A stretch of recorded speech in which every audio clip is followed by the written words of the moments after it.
I'm Sonia Madigan, and we're coming to you from the floor at the Mining News Select and Future of Mining conferences in Perth today. Now, I'm joined by Bruce Maluish. He's from VRX Silica. Now, Bruce, I understand that you have some 60 international letters of interest from companies wanting your sand. Exceeding that at the moment, but in fact we're getting some sort of request for pricing or quantities and quality of sand weekly. Admittedly, most are from China, but we've been concentrating on Korea, Japan, Malaysia, Philippines, Taiwan. There's more than enough in the market up there to eat up every bit of sand that we could possibly produce. So there's a world shortage then, is that what you're saying? Not only a world shortage, but more so in Asia. Not only are they depleting resources that have been known up there, but a lot of the high quality sand has been dredged from freshwater rivers and lakes.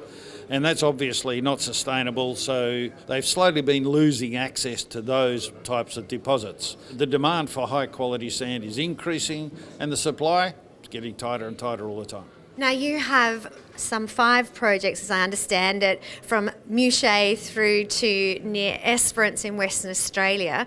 Where are the projects at? We've got 3 projects at Arrowsmith, and that sits between Eneabba and Dongara. We have Muche, which is about 50 kilometres north of Perth. Muche is very high grade, Arrowsmith is lower grade, and we have another project down there east of Esperance. What stage are they at? Our lead project at the moment is Arrowsmith North. We've been working on that for about 4 years. That'll be followed by Muche, and that'll keep us busy for the next 4 or 5 years.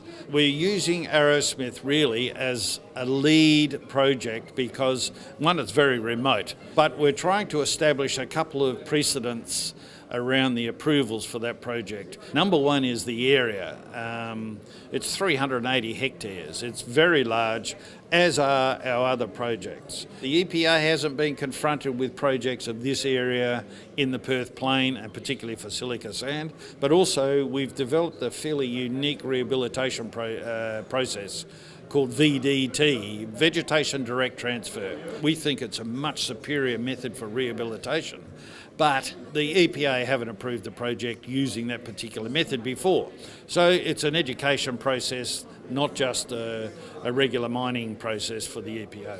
So what you're really saying is shareholders are just going to have to be a little patient? Unfortunately, yes. I must admit it's testing our patience as well. I hate to say it, but the EPA is fairly under-resourced, it's under-experienced. They're struggling to find people, same as the rest of the industry.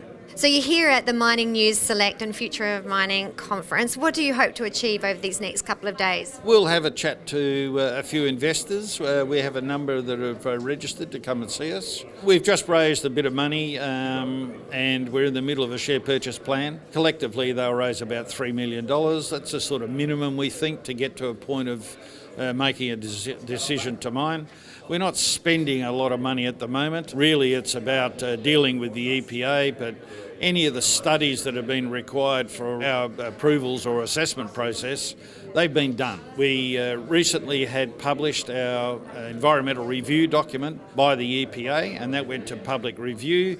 That finished mid-June. Well, I wish you all the best with that. Bruce Maluish from VRX Silica, thank you so much for joining us today from the Future of Mining and Mining News Select conferences in Perth.